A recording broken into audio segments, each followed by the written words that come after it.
सुप्रभात बच्चों, मेरा नाम नीलम सिंह है और मैं आपकी हिंदी विषय की अध्यापिका हूँ। आज हिंदी विषय में हम पढ़ेंगे हिंदी व्याकरण पाठ 3। पाठ 3 में हम पढ़ेंगे मात्राएं। मात्राएं जो आप पहले भी सीख चुके हैं, स्वरों को ही मात्राएं बोला जाता है और स्वरों की संख्या कितनी होती है? 11। स्वरों की ही मात्राएं होती है। स्वर व्यंजन के साथ मात्रा के रूप में जुड़ते हैं। जब हम कोई स्वर व्यंजन के साथ जोड़ते हैं तो उसी से हमारे शब्द बनते हैं। अगर हम स्वरों को व्यंजन के साथ ना जोड़ें तो उससे हमारे शब्द नहीं बन पाएंगे और हम अपनी बात को दूसरों तक सही ढंग से नहीं समझा पाएंगे।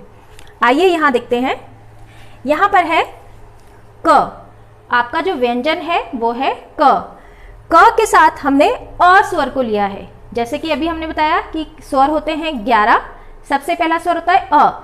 आ का कोई चिन्ह नहीं होता है, उसको हम लिपि के रूप में नहीं दिखा सकते, लेकिन जब हम कोई शब्द बोलते हैं तो हम आ का उच्चारण हमें स्पष्ट रूप से समझ में आता है। जैसे क म ल, कमल। अगर आप कमल शब्द देखें तो उसमें आपको कोई मात्रा दिखाई नहीं देगी, लेकिन तीनों ही अक्षर के साथ अ स्वर जुड़ा हुआ है। जब हम बोलते हैं क तो अ का स्वर हमारे मुंह से निकलता है, म तो म के साथ अ का स्वर निकलता है। हम कह सकते हैं कि जो अ स्वर होता है वो प्रत्येक व्यंजन के साथ जुड़ा होता है। तो क के साथ अगर हम अ लगाते हैं तो ये बनता है क। क म ल, कमल। दूसरा हमारा स्वर है आ। इसमें बड़ा मुंह खुलता है आ। क के साथ अगर हम आ जोड़ते हैं तो ये बन जाता है का। जैसे क से एक शब्द बनता है काम, काम। तो हम सारा दिन क्या करते हैं? काम करते हैं। फिर है आपका क में अगर हम ई स्वर जोड़ते हैं, क के साथ अगर हम ई स्वर जोड़ते हैं तो ये बन जाता है कि। अब जो ई स्वर है उसको अगर हम चिन्ह के रूप में लिखेंगे तो वो हमेशा ही अक्षर से पहले लगाया जाता है।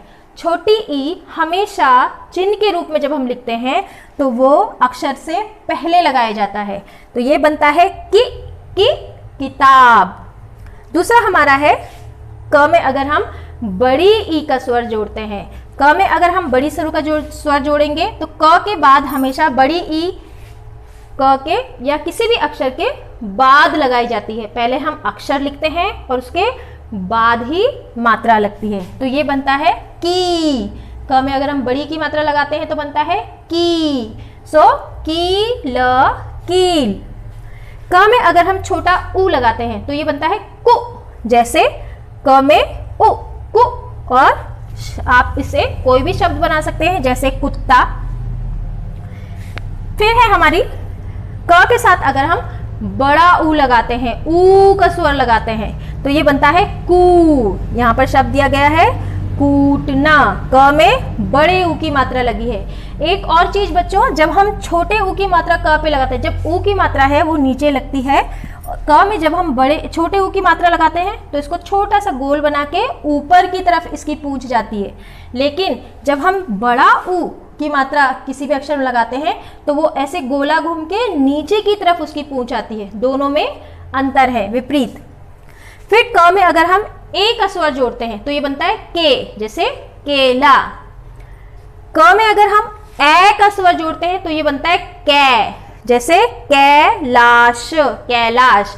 ए में हमेशा एक मात्रा लगाई जाती है और ए में हमेशा 2 मात्राएं अक्षर के ऊपर लगाई जाती हैं। फिर है आपका ओ।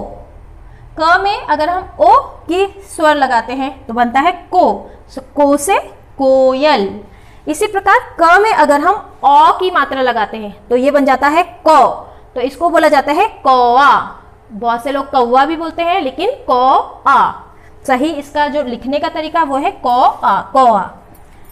जैसा कि आपको पहले भी बता चुकी हूँ, जो स्वर होते हैं उनको जब हम लिखते हैं, जब उनको चिन्ह के रूप में लगाते हैं तभी वो मात्राएं कहलाई जाती हैं। अब ये आपके यहाँ पे हमने क्या करी, क के साथ इन स्वरों का प्रयोग किया जिनसे वो हमें मात्राओं के रूप में दिखाई दी हैं। तो क के साथ जो चिन्ह प्रयोग किए गए हैं वे सारी मात्राएं हैं। स्वर को हमने जब चिन्ह के रूप में लिखा तो वो मात्राओं में बदल गई। हिंदी वर्णमाला के सभी व्यंजनों में अ स्वर जुड़ा होता है। अ स्वर की कोई मात्रा नहीं होती। अब ये आपका अभ्यास कार्य है बच्चों, आप इसको ध्यान से देखिए। रचनात्मक अभ्यास, दिए गए चित्रों को देखकर उनके नाम लिखिए और बताइए कि इनमें कौन कौन सी मात्राओं का प्रयोग हुआ है। आप यहाँ पर चित्रों को ध्यान से देखेंगे, आपको जो वर्कशीट मिलेगी, वर्कशीट में आप चित्रों को ध्यान से देखेंगे और बताएंगे कि ये क्या है। ठीक है, आपको ये देखकर पहले तो आपको चित्र का नाम लिखना पड़ेगा और फिर ये भी उसमें लिखना पड़ेगा कि वो उसमें कौन सी मात्रा लगी है। जैसे एक उदाहरण के लिए आपको यहाँ पर दिया गया है, ये जो है ये है रुपए। ये क्या है? रुपए। तो इसमें कौन कौन सी मात्रा आई है? तो र पे कौन सी मात्रा है? छोटे उ की, रुपए। हम रुपए नहीं बोलते हैं, रुपए। तो यहाँ पर छोटे उ की मात्रा लगी है रु और य पर मात्रा लगी है ए की, तो रुपए। इसी प्रकार से आपको बाकी चित्रों के नाम बताने हैं।